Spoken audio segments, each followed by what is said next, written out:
the top stories. A British visitor is the island's latest road fatality.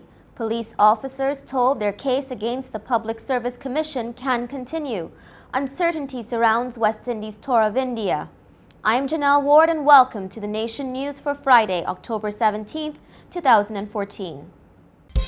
No matter where you are in the world, at home or abroad, Nation News keeps you connected with what's happening in Barbados through our website, video newscast, and online e-papers. So stay connected with Nation News. News, your time, your way. Emergency officials were kept busy today with two serious accidents, one of which was fatal. British national Graham Hatt died on the spot at Buckley St. George around 11:50 a.m. after the car he was driving collided with a container truck driven by 48-year-old Franklin Sterling of Hinesbury Road, St. Michael. Meanwhile, 48-year-old motorcyclist Tony Ford was taken unconscious from the scene of another accident at Coverley Road, Christchurch. He was involved in a collision with a vehicle driven by 23-year-old Jaleesa Callender of Coverley, Christchurch. That accident occurred around 10 a.m. The 15 police officers who challenged their lack of promotion were within their right to do so, and their lawsuit can continue. That was the ruling made in the No. 2 Supreme Court today by Justice Margaret Reefer after she denied an application by the Public Service Commission to strike out the substantive case in which 15 police officers were suing the state agency.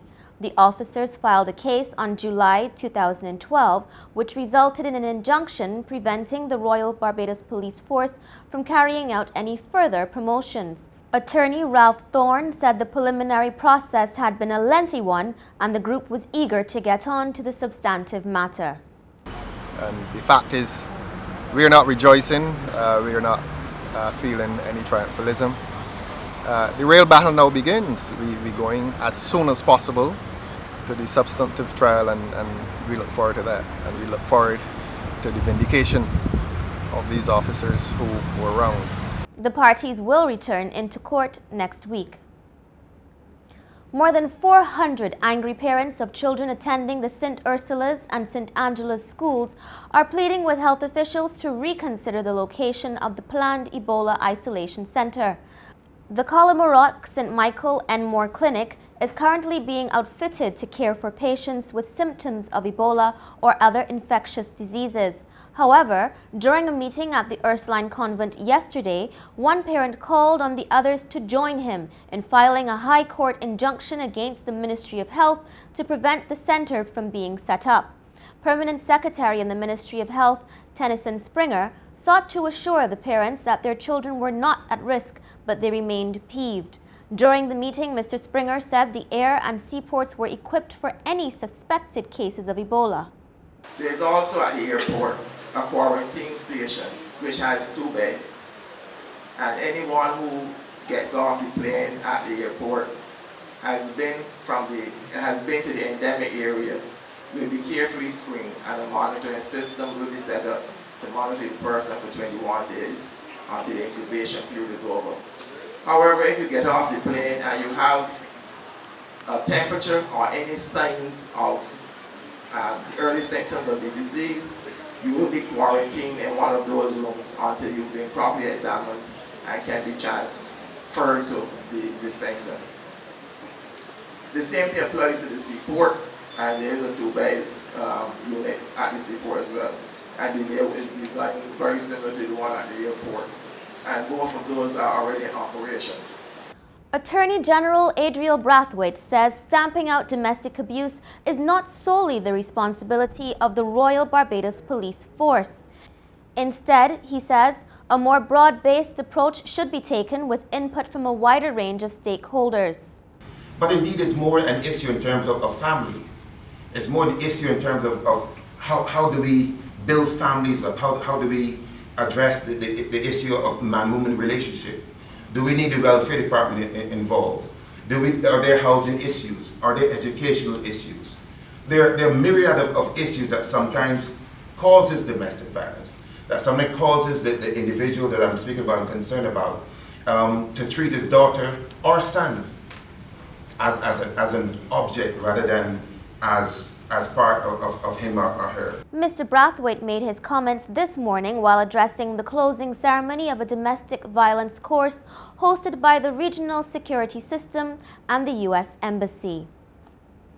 Some of the island's teachers are calling on government for compensation in light of an increased workload in some subject areas. Barbados Secondary School Teachers Union head Mary Redman raised the issue this morning during a Teachers Professional Day function at the National Union of Public Workers headquarters. She did not go into detail but said the union would be acting on the issue from this academic year. Rotarians are closer to realizing their dream of providing both challenged and able-bodied children with an inclusive play facility. This was disclosed today as Rotary Club District Governor for the region, Elwin Atmotimedio, visited the Wildy St. Michael site where the multi-million-dollar playground and support building will be constructed. The groundbreaking is expected to take place in a matter of weeks, and President of the Rotary Club of Barbados West, Horace Cobham, said the project was an important one. Confusion surrounds the status of the West Indies cricket team's tour of India. The Board of Control of Cricket in India said this morning it has been informed by the West Indies Cricket Board that the remainder of the tour had been cancelled due to a pay dispute with the players. Hours later, however, the WICB said contrary to media reports, it has taken no decision to discontinue the tour. The WICB promised to make a statement after the fourth one-day international, but 5 hours after the match, it was yet to issue a release. WICB directors convened this afternoon to discuss the issue. Meanwhile, West Indies slid to a 59-run defeat in today's match, despite Marlon Samuel striking his 7th ODI ton and his 2nd of the series. India made 330 for 6 in their 50 overs, then bowled West Indies out for 271 in 48.1 overs. And finally, a 6-foot 4-inch cow owned by an Illinois woman was recently named the world's tallest bovine. Patty Hansen and Blossom the cow smiled for their official Guinness Book of World Records photos earlier this week. Hansen said she always knew Blossom was destined for stardom. That's the Nation News for Friday. For more, visit nationnews.com as well as YouTube, Facebook and Twitter, and you can subscribe to our e-paper or pick up your edition of the Saturday Sun at newsstands. Do enjoy your weekend.